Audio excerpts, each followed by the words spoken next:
प्रिय विद्यार्थियों, सेकंड प्रश्न पत्र ग्रामीण समाज शास्त्र के अंतर्गत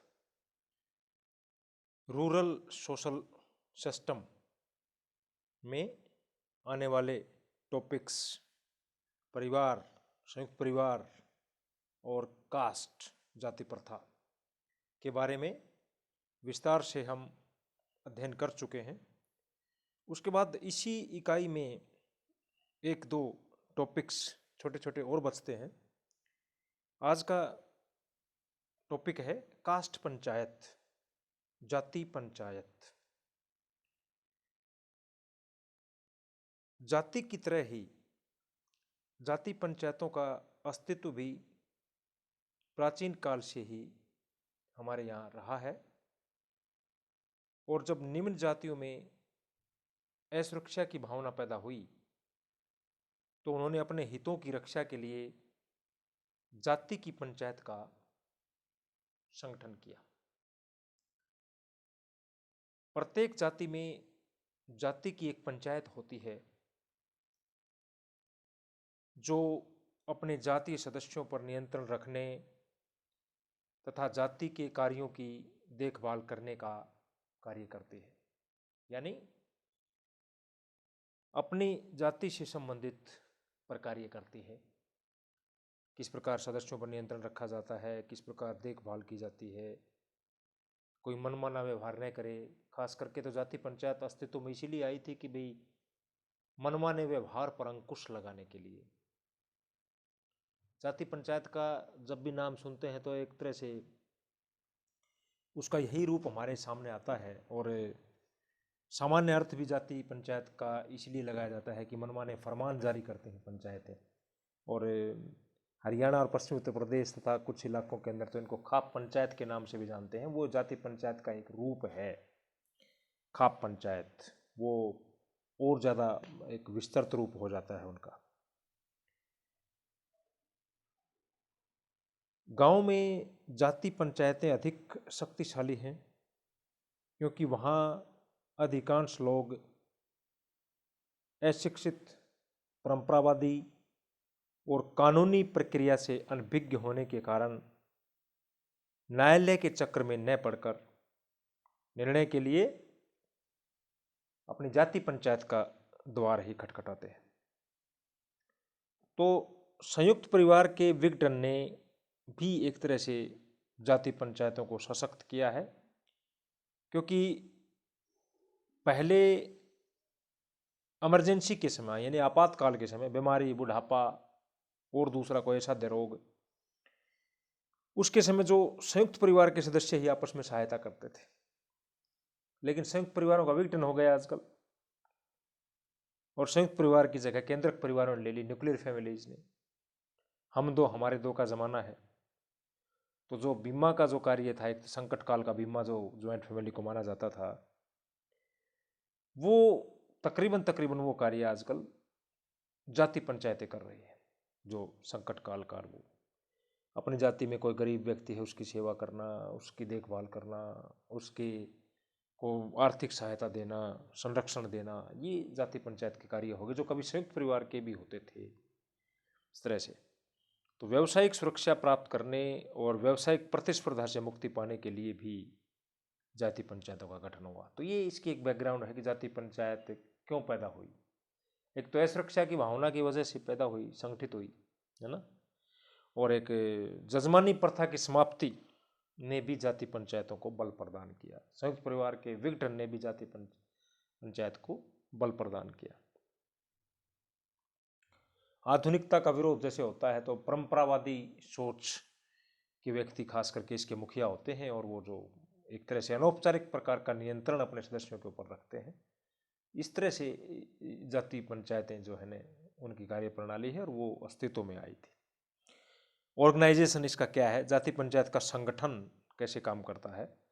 एक जाति पंचायत में एक गांव की जाति के वयोवृद्ध व्यक्ति होते हैं और जो अधिकांशतः वंशानुगत होते हैं।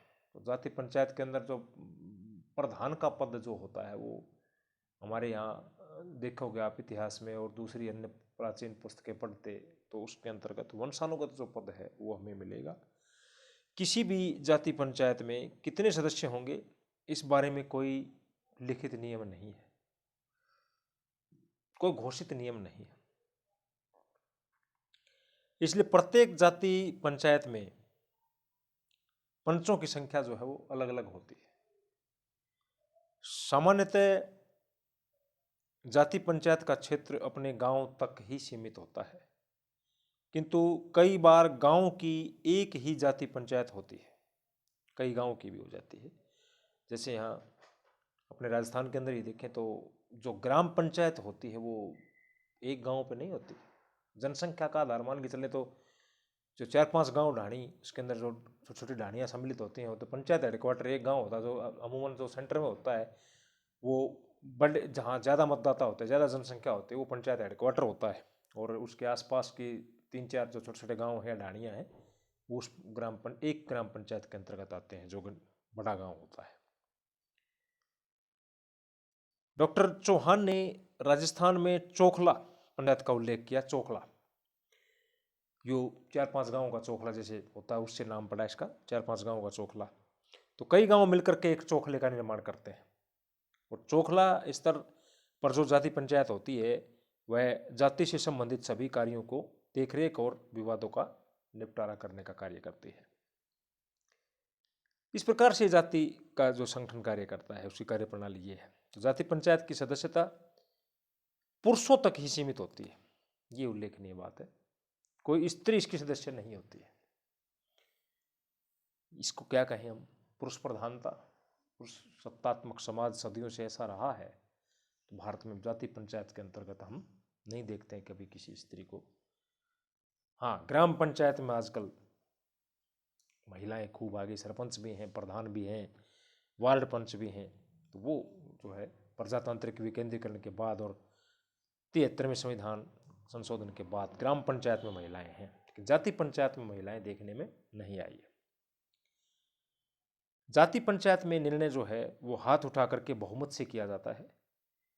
और ये निर्णय किसके खिलाफ होते हैं? किसी भी झगड़े के समय या कोई यौन अनैतिकता के मामले के समय सबसे ज़्यादा जो इसका विषय होता है जाति पंचायत का, वो ज़्यादातर क्या होता है, वो यौन अनैतिकता के मामले होते हैं। और जातीय नियमों की अवहेलना करना और कोई अन्य गंभीर अपराध करना, उसके बाद जाति पंचायत की बैठक बुलाई जाती है। इस संदर्भ में यह बात भी उल्लेखनीय है कि उच्च जातियों में जाति पंचायतें नहीं पाई जाती। डॉक्टर चौहान लिखते हैं, सामान्यतः ग्रामीण क्षेत्रों में ऊंचे वर्ण और ऊंची जातियों में जाति पंचायतें नहीं होती हैं। वे इस संस्था को निम्न समूह की ही संस्था मानते हैं। उन्होंने एक एम्पिरिकल स्टडी, अनुभविक अध्ययन किया उत्तर प्रदेश में और राजस्थान में। उत्तर प्रदेश और राजस्थान के गहन अध्ययनों से इसकी पुष्टि हुई है इस बात की। किंतु साथ साथ ये बात भी उल्लेखनीय है कि इस बारे में कोई निश्चित नियम नहीं है। हो सकता है डॉक्टर B.R. चौहान ने जो अपना अनुभविक अध्ययन किया हो उसमें उनका रिजल्ट ये रहा हो, लेकिन ब्राह्मण जैसी जाति, जाट जैसी जाति और दूसरी जो जातियां हैं, उच्च जातियों के अंदर भी जाति पंचायतें देखने में आई हैं, मिलती हैं। तो ये कहना कि जाति पंचायत उच्च समूह में और उच्च जातियों में नहीं होती, ये प्रासंगिक नहीं है। उनका अध्ययन रहा होगा, किंतु इस बाबत कोई एक निश्चित नियम नहीं है। हो सकता है कि ज़्यादा संख्या में जाति पंचायतें निम्न जातियों में ही पाई जाती हो, ये हो सकता है। और ब्राह्मणों में अनेक प्रकार की जातियों की पंचायतें क्षेत्रीय और राष्ट्रीय स्तर पर विकसित होती हुई दिखाई देती हैं आजकल हमें। तो ये नहीं कहा जा सकता कि उच्च जातियों में जाति पंचायतें नहीं होती। हाँ, ये जरूर हो सकता है कि निम्न जातियों में जाति पंचायतों की संख्या ज़्यादा हो और उच्च में कम हो। फंक्शंस ऑफ कास्ट पंचायत, जाति पंचायत के क्या क्या कार्य हो सकते हैं, क्या क्या कार्य करती है जाति पंचायत?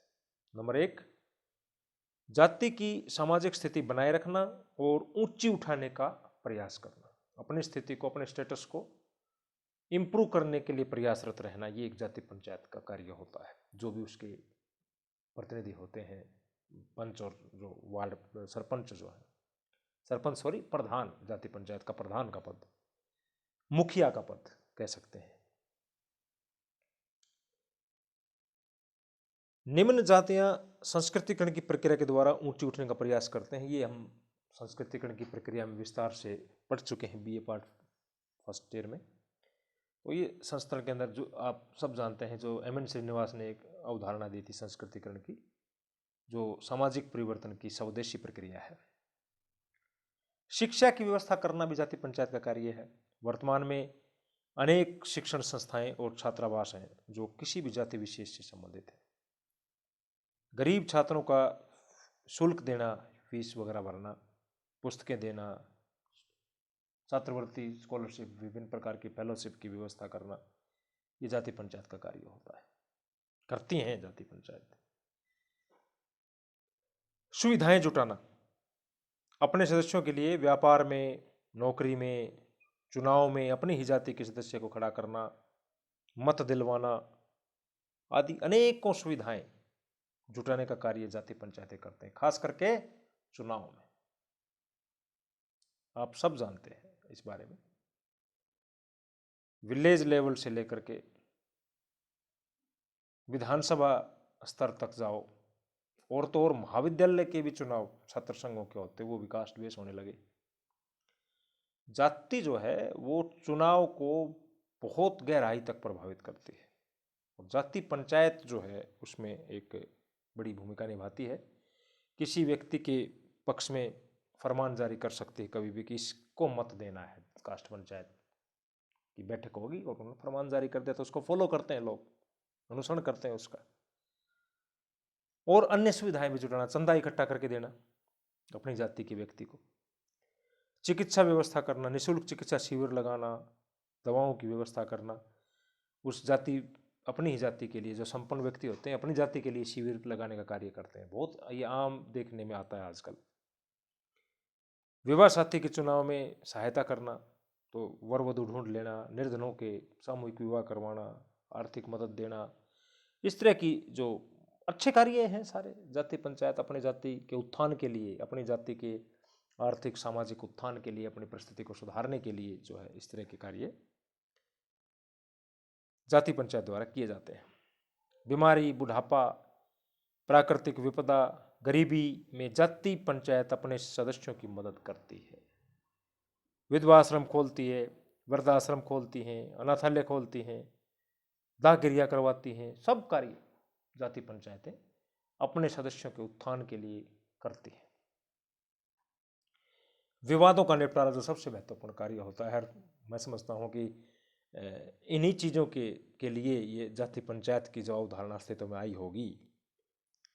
उत्तराधिकार संबंधी नियम है, महिला को भगा ले जाना, अपनी जाति से बाहर विवाह कर लेना, यौन अपराध, उधार न लौटाना जैसे विवादों का निपटारा जाति पंचायत करती है। ये सबसे बड़ा कार्य है जाति पंचायत का, जो आजकल देखने को मिलता है। आर्थिक सहायता भी मिलती है, राजनीतिक रूप से सुविधाएं भी जुटाते हैं, चंदा भी इकट्ठे करते हैं, वो सब बातें ठीक है, लेकिन जाति पंचायत को जो है उत्तराधिकार से संबंधित नियम और आर्थिक नियम और खास करके जो है अनैतिकता से संबंधित जो कार्य करते हैं, तो उनका निपटारा जो है विवादों का, वो जाति पंचायतों में होता है।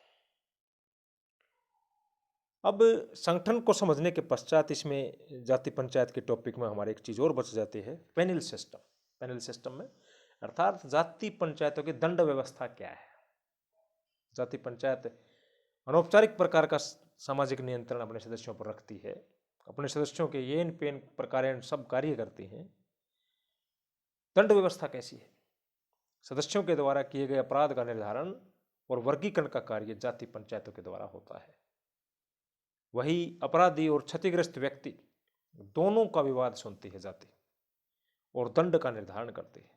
जाति पंचायत जिन विवादों के बारे में न्याय करती है उनमें प्रमुख होता है ब्राह्मण का अपमान करना, स्त्री को त्याग देना, मारपीट करना, व्यभिचार करना, गो हत्या करना, उधार न लौटाना, विवाह का या परिवार का भरण पोषण न करना, अपने बच्चों का पालन पोषण से पलायन करना, खान पान के नियमों का उल्लंघन करना, ये ऐसे कार्य होते हैं जो जाति पंचायत जो है इनके बारे में न्याय करती है। कार्यप्रणाली कैसे चलती न्याय की? जाति पंचायत की कार्यप्रणाली अनौपचारिक और अलिखित प्रकार की होती है, यानी कि मौखिक होती है। जिस व्यक्ति को न्याय प्राप्त करना होता है वह जाति के पंचों के सम्मुख अपना पक्ष रखता है, मुखिया के सामने रखता है, पंचों के सामने रखता है, और बैठक बुलाने का प्रस्ताव रखता है, यानी कि अनुरोध करता है जाति पंचायत के मुखिया के समक्ष। यदि पंच उसे स्वीकार कर लेते हैं तो जाति पंचायत की बैठक बुला ली जाती है और वहीं पर वादी और प्रतिवादी दोनों की बात सुनी जाती है। सच्चाई ज्ञात करने के लिए देवी देवताओं की सौगंध भी दिलवाई जाती है। मंदिर के अंदर जाकर के शपथ लेने के लिए कहा जाता है, गंगाजल हाथ में लेने के लिए कहा जाता है। अपराध निर्धारण के बाद दंड की व्यवस्था होती है, अपराध निर्धारण के बाद दंड दिया जाता है। और दंड जो है किस प्रकार का हो सकता है? जाति भोज देने का दंड भी हो सकता है, आर्थिक दंड यानी कि जुर्माना देने का भी दंड हो सकता है, अस्थायी बहिष्कार का भी दंड हो सकता है, और जो सबसे जो कॉमन जो दंड है वो है हुक्का पानी बंद कर देना। एक जैसे हिंदी का मुहावरा प्रचलन में आता है, हुक्का पानी बंद करना, अर्थात उसका सोशल बायकॉट, किसी निश्चित अवधि के लिए उसको जाति से बहिष्कृत भी कर सकते हैं, दैट इज कॉल्ड हुक्का पानी बंद करना। शारीरिक दंड देने का भी फरमान जारी कर सकते हैं। तो ये किसी भी रूप में ये दंड हो सकता है, जुर्माना देना, जाति का भोज देना, अस्थायी बहिष्कार करना, हुक्का पानी बंद करना, तीर्थ यात्रा करने के लिए बाध्य करना, प्रायश्चित करना, गंगा का स्नान करना, ये सब प्रकार के जो दंड है ये जाति पंचायत देती है। जाति पंचायतों का विघटन, डिसऑर्गेनाइजेशन ऑफ कास्ट पंचायत्स। वर्तमान में गांव में जाति पंचायतों का प्रभाव कुछ ज़्यादा प्रतीत नहीं होता है, और यूँ कह सकते हैं आप एक जाति पंचायतों का प्रभाव जो है वो प्रभुत्व जो है वो कमजोर होता दिखाई देता है। क्योंकि देश आज़ाद हो गया है, उसके बाद जाति पंचायतों का स्थान ज़्यादातर कमोबेश किसने ले लिया? ग्राम पंचायत ने, जो कि हम नेक्स्ट वीडियो में ग्राम पंचायत देखेंगे। तो क्यों जाति का पंचायत का स्थान ग्राम पंचायत ने ले लिया कुछ, तो फिर पुलिस अदालत जैसे औपचारिक साधनों ने ले लिया। इस तरह से वर्तमान समय में जो है जाति पंचायतों का प्रभाव उतना दिखाई नहीं देता जितना पहले था, लेकिन है। और जाति पंचायतों का प्रभाव क्षीण क्यों हुआ? क्योंकि जिन उद्देश्यों को लेकर के जाति पंचायतों का गठन किया गया था वो उद्देश्य अब दूसरी संस्थाओं द्वारा पूरे होने लगे। शिक्षा आ गई है, प्राथमिक स्कूलों का, राजनीतिक दलों का प्रभाव हो गया, श्रमिक संघों का विकास हो गया, संविधान के अंतर्गत दिए गए संरक्षण आ गए हैं, है ना।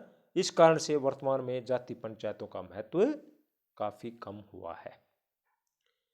और अब जाति पंचायत के आदेशों और जो निर्णय होते हैं उनकी अवहेलना होने लगी है अब आजकल, और जाति पंचायत के पंच भी अपने परंपरागत कार्यों से विमुख होने लगे हैं। तो वो वंशानुगत पद नहीं रहा, लोगों की रुचि नहीं रही, लोग उसके फरमान को मानते भी नहीं है ज़्यादा, क्योंकि दूसरे साधन आ गए हैं, दूसरी संस्थाएं आ गई हैं, तो वो कार्य दूसरी संस्थाओं ने, समूहों ने ले लिए हैं। Thank you.